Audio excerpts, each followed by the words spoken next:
Hello everyone and welcome back to Topflight TV.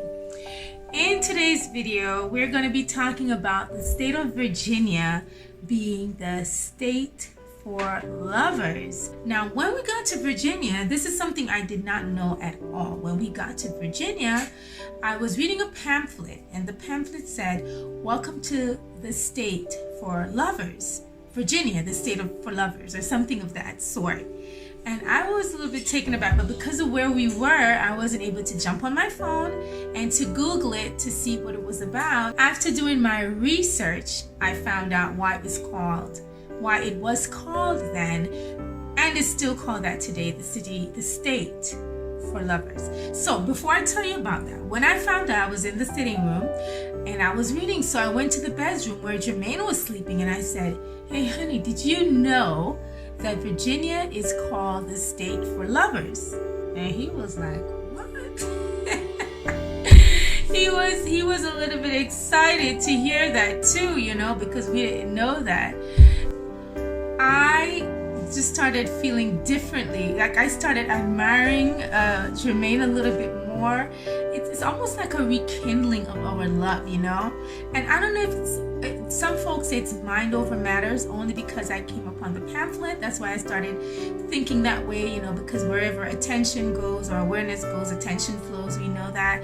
And so I thought that it could have been that. But I'm telling you, from that moment onward, for the duration of the time that we were there, I noticed that my husband, the way he walked, it just seemed to do something for me, almost like the first time when I saw him, and the cuddles were different. It was just, I just felt so in love.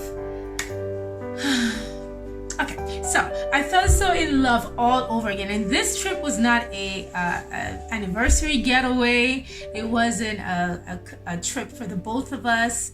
Nothing like that. It wasn't a date night trip. Nothing like that. You know what I mean? This was strictly family business, family stuff for the children and all of us to enjoy. So to start feeling this way, I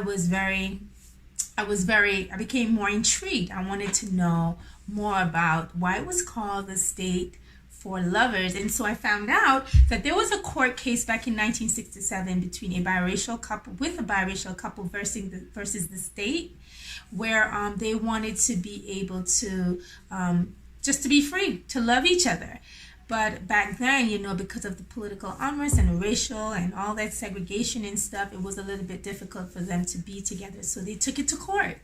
And when they took it to court, they actually won. So they won this court case back in 1967, which allowed them as a biracial couple to be able to be together.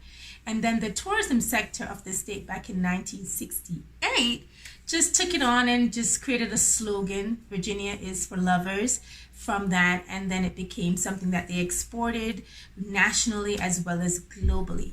So we were glad that we were able to partake of the lovers sector of this family vacation, as well as just being able to get away as a family.